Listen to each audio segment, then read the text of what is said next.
Live from the American Gulf Coast, it's the Dave Nemo Show. It's always great to talk to friends when you call into the program, and it's always great to talk to friends who are also sponsors. And Tim Ashoff is with us on the program this morning, President and COO of Crete Carrier, and Winston Ostergaard, who's the VP of Maintenance and Equipment.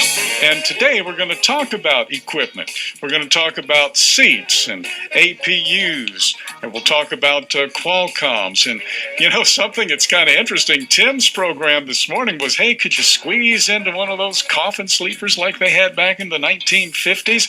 What about all of the storage space that you didn't have back in those days? Well, storage is a big deal out in trucks right now, and we're going to talk about storage space and inverters and about speed as well, and transmissions, all of that equipment-oriented stuff that Winston will have for us, along with Tim Ashoff from Crete Carrier, and we'll be right back. We're going to jump right into a very interesting conversation with our friends from Crete. Tim Ashoff, good morning. Good morning. How are you, Dave?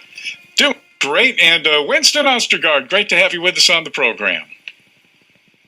Thanks, Dave. It's nice to be back on. It's great to have you back. You know, you talk to drivers quite a bit because everybody needs maintenance, and drivers will come in and talk to you. And then when it comes to the equipment itself, you got a lot of decisions to make, a lot more than back in the 50s and 60s, like we were talking about a little bit earlier on Tim Ridley's program. And I don't know that this is in any specific order or not. We're certainly going to talk about something that affects the entire scope of trucking, and that is speed. But let's kind of start where most of our listeners are right now, in that seat. Why choose the ones you choose? How much input do drivers have on that? And we know one size doesn't fit all, but on the same token, how many different ones can you get? I mean, that's got to be a pretty, you probably have to have a flow chart to try to figure that one out, Winston. That is correct. You know, that's a very complicated question, a lot of factors that go into that. We get a lot of driver feedback. Myself, Tim, and others get feedback on the seat because the driver spends a ton of their time in the day in that seat. And, you know, that's a really difficult one to get right for every single driver. You know, we're attempting to pick one seat or two seats that fit the diverse body types of all of our 5,000 drivers. And just based off of that, certain drivers are going to prefer one seat over the other. So all of our trucks, we're spec'ing a high-quality national seat. Between the Freightliner and International, which are the two brands we're running right now, there's some subtle differences between those seats, but they're very similar in support and adjustability, and we get a lot of feedback from drivers, and always making sure that we're not cheaping out on the seat and spec'ing something high quality that's going to hopefully fit what they're looking for. You got about 5,000 drivers or so, Tim. So, again, you'd love to have 5,000 different seats, right? But they don't make 5,000 seats, for one thing. So you try to do the best you can. And I guess sometimes you know, somebody said about a lady singer, the old joke was, some people sing on the white keys and some people sing on the black keys, but you kind of sing in the crack there, you know? Well, that's certainly true of my voice, if you heard me sing. But you know, it is difficult. It is difficult in trying to spec not only the seat but anything in a truck. As you know, I often am talking to drivers, and we have a lot of drivers that obviously have been in the industry a long time. And I know from your show earlier, a lot of them start talking about you know, the good old days, and then when we start talking about, well, what we have today compared to what we had then. Even though sometimes the seat that we spec, which again Winston indicated is, you know, that's something we do spend extra money on in our trucks because we know it's so important, because they spend, you know, literally probably half their day, their work day in that seat, that we need to do that. But then we start talking about, but compared to the seat you had 20 years ago, and the overall suspension in the cab and everything else, were those really the good old days? So it is a challenge to find that one size fits all, and that's not necessarily our goal. The goal is to try and define the overall best seat for the comfort and really the long-term safety of our drivers. I think I think we tend to look at the old days through rose-colored glasses quite a bit. In fact, John Conley had a great song entitled Rose-Colored Glasses. We always remember things a lot better than they used to be, that's for sure. Well, we are at a weird changing of the seasons. Record highs literally one day, 2 days later, record lows. It's really hard to pinpoint where we are. We had a lot of fun kind of talking about the change of season on our Tech Talk with TMC series. Is it time for summer prep or not? Was that 3 months ago? It's kind of weird. So the APU, of course, has become a quasi-industry standard in a sense for a number of reasons. And then there's something called opti-idle. And here again is another decision, Winston.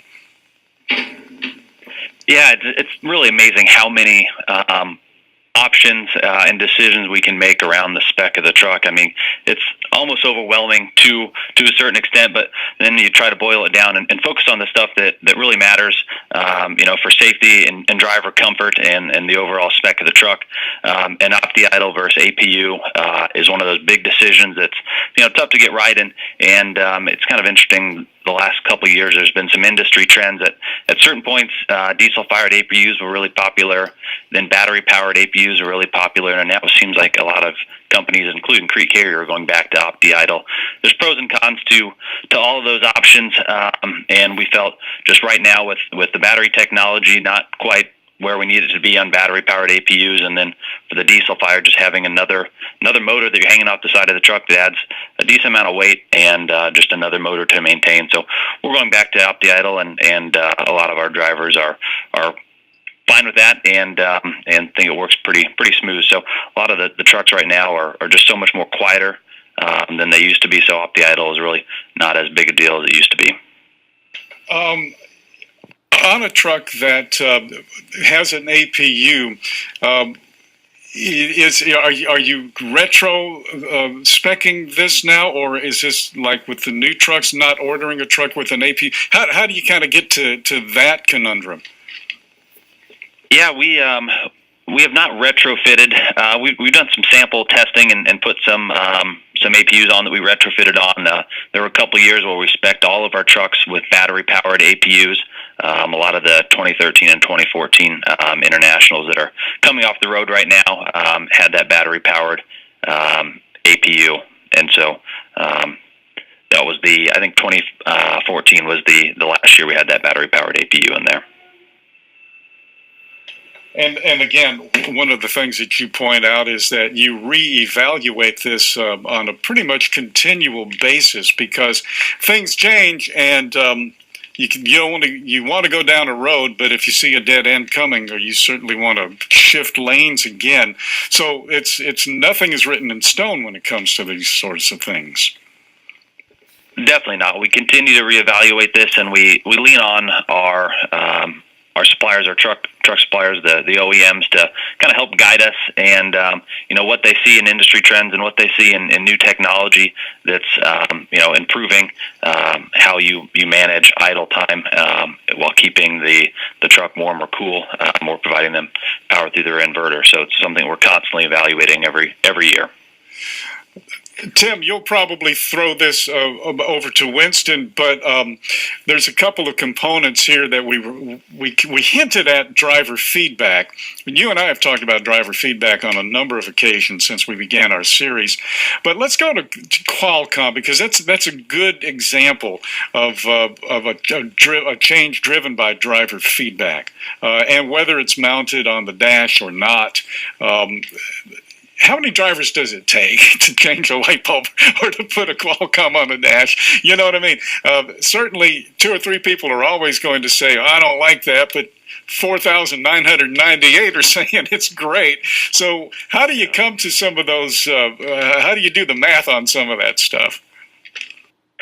Well, it can be difficult at times because as we talked even about the seats, there are different preferences for each driver as they set up, really, as we talk about their little home on wheels out there. And so overall, what we have to try to do is take that feedback and certainly evaluate it in a spectrum of what can we do to ensure that this is a spec, a change, or otherwise that provides basically for our overall goal with spec'ing equipment, which is we need to have a safe, reliable truck in order for the driver to be out there to make money every day that provides them, the comforts they need on a reliable basis. And even, small things such as Qualcomm and how you mount it, where you put it, how you wire it, that we look at it, essentially through that lens. So what is convenient for the driver? What is safe for the driver? What's going to be reliable for the long term? Because, while people often think about a lot of components of the trucks and them causing downtime,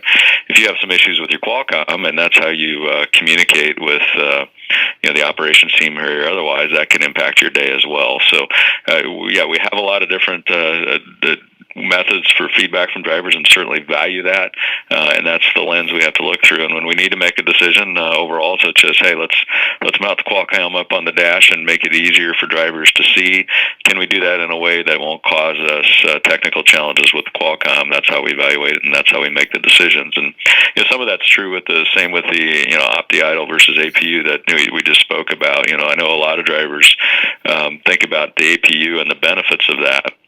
But again, our goal is to ensure that 24/7 we can provide the comforts of home in that truck. And what we were finding is the reliability of the APUs, as Winston mentioned, with the battery issues and otherwise, we were getting to the points where drivers weren't having those comforts, and certainly the reliability of the opti-idle system. Well, again, it has some overall trade-offs. That's one of those decision factors we had to take into account, balancing that with drivers' feedbacks and preference. At the end of the day, they want all drivers we found at the end of that feedback say, but I do need a reliable, safe truck. So that's the overall overarching goal. We do have to look at this feedback through.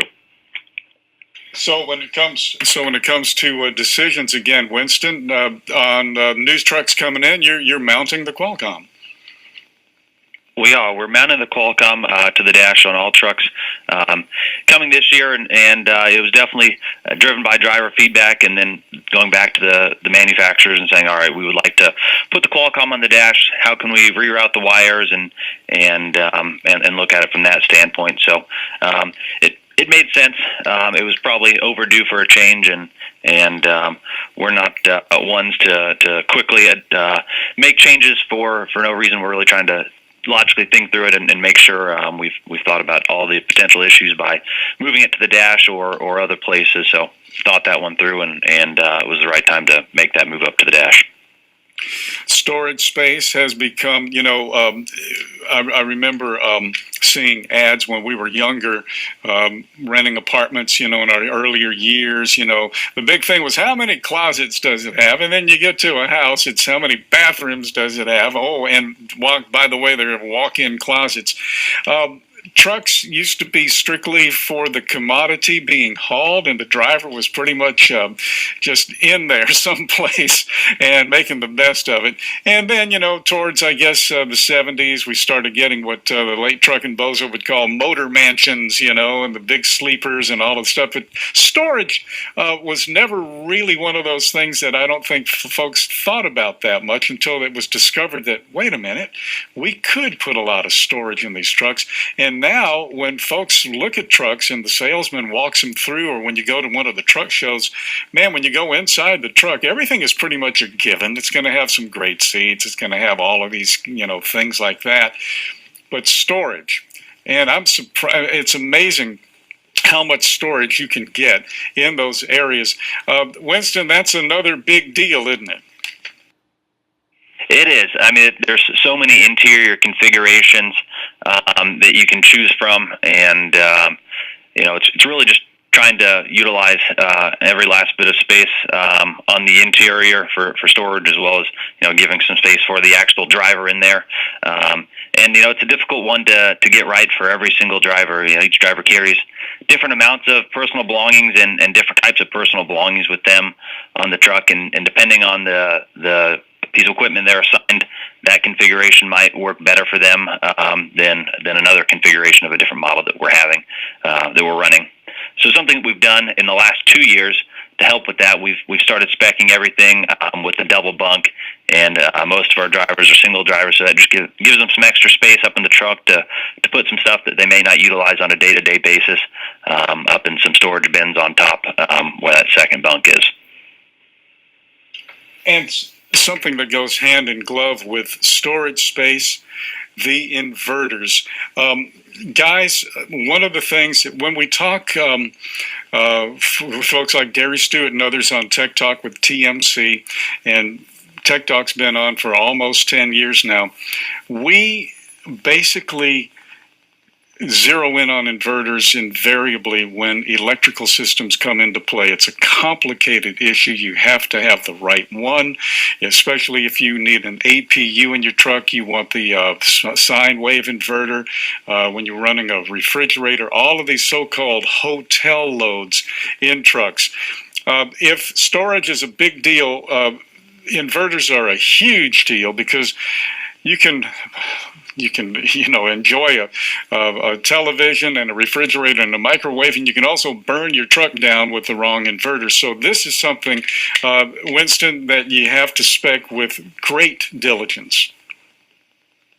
Yeah, it's definitely can be a safety issue, as you mentioned as well. So we rely heavily on the OEMs to kind of guide us and make sure we're spec'ing something that's appropriate for the truck and appropriate for the type of load that the driver may be utilizing that inverter for. And the last 2 years, all new trucks have been spec'd with inverters to just add that additional comfort for the drivers to run a microwave or a television or a refrigerator, and give them some of the comforts of home. A lot of our drivers are becoming more and more health conscious and budget conscious too. So it allows them to buy some food, healthier food, keep it in the truck, and also save some money too while they're out on the road.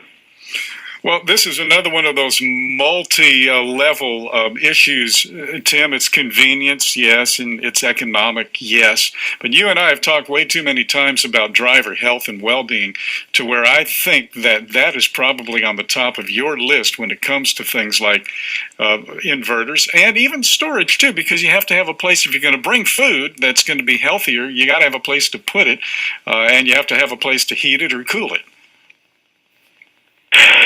That's absolutely right, and we have focused a lot on helping our drivers with those types of things in order to be as healthy as they can out there. None of us are healthy as we should be, even those of us that aren't sleeping out on the road every night and having to try to find a place to find a good quality meal. And so whatever we can do to help our drivers do that is important. And one of the things, as you mentioned, having the right inverter for specific driver needs is so important. We have a lot of drivers that have sleep apnea, and having power for their APAP, CPAP machine, and having the right power, uninterrupted power, is important for that too. So, a lot of drivers, when we talk about spec'ing, often think, as we're having those discussions, that it's really pretty easy. Hey, well, just put an inverter in. Well, there's a lot more to it than that. And what kind of power do you need? Does it be consistent power? What impact will it have on the batteries? And because you certainly don't want to have a negative impact for the driver then that by having the inverter or the wrong type of inverter or the wrong type of draw, that we're reducing the life of the battery, and then they're having uptime challenges too. So again, those are all very important things, and these decisions are a lot more complicated than they may appear until you start having to have a job like Winston and figure out, okay, what do we need to do here? And certainly the research and the time it takes off. And I know sometimes drivers, when we get the feedback from them, and we know it's a change we need to make, sometimes it's a little challenging to meet their timeline on what they'd like to see. But there's a lot of things that go in behind the scenes to make sure we do it right. Next Monday, June 19th, is a big day for Crete, Schaefer, and Hunt drivers out on the road. It is a big day, and I'll let Winston go into it more, but it's a day where we are changing the cruise speed of our trucks. mean, we've been set at 62 as our top speed for a number of years. Well, actually, I can tell you when, from back in about 2009, when the price of oil went up to $100 a barrel and it became very expensive. Certainly, the safety and fuel economy benefits of being down at 62 was something that us and almost all other fleets contemplated at that time when we made that change. And certainly, with some advances in technology, we're able to do some adjustments that I'll let Winston talk about now. Sure. Yeah, we spent some time over the last couple months evaluating the speed of our trucks. Similar to seats and storage space, we get a lot of comments back from drivers on speed. I know our recruiting department hears it. I hear it over the maintenance department. I know Tim hears it. So that was kind of a big one for drivers of 62, and why are we at 62, and can we look at maybe inching that up a little bit? So we did some speed testing over the last couple months to really get a better handle on what increased speed would do to fuel economy and safety. And after we spent some time evaluating potential speed increase, we concluded that we could make this change without compromising on safety and only seeing a slight decrease in fuel economy. So, Dave, as you mentioned, starting Monday, June 19th, all Crete, Schaefer, and Hunt drivers' maximum road speed will be adjusted from 62 to 65 miles per hour. And when it comes to fuel economy, I would imagine that the auto shift plays into that decision. It definitely does, and that's an interesting topic as well. Starting this year, we've spec'd all new trucks with the auto shift transmissions. And we've had some driver feedback, some positives and negatives, and I would say for every driver that said they don't want it, we'd have probably 9 drivers that say they do want it. So it's been great feedback so far. We got a lot more new trucks coming this year that we'll seat drivers into, and there's a lot of kind of factors that come into that. And one that's maybe not talked about nearly enough is driver comfort. We have a decent amount of drivers with maybe some small knee or back injuries that pushing a clutch pedal all day long irritates those, and we've had a handful of drivers that have been put in new trucks this year and had those knee or back injuries subside a little bit from not pushing in that clutch pedal, and their comfort from driving all day long, they're less fatigued at the end of the day. So it's been positive so far, and we're looking forward to getting more of these. Guys, I really enjoyed speaking with you here this morning. Learned a lot, and really shows how much care and consideration you give to drivers in terms of all of these different safety issues, amenities, conveniences, and the desire to raise the speed on the cruise a little bit, all taken care of. Winston Ostergaard, VP of Maintenance and Equipment. Tim Ashoff, President, COO of Crete Corporation. Thanks again, guys, and we'll see you in just a few weeks.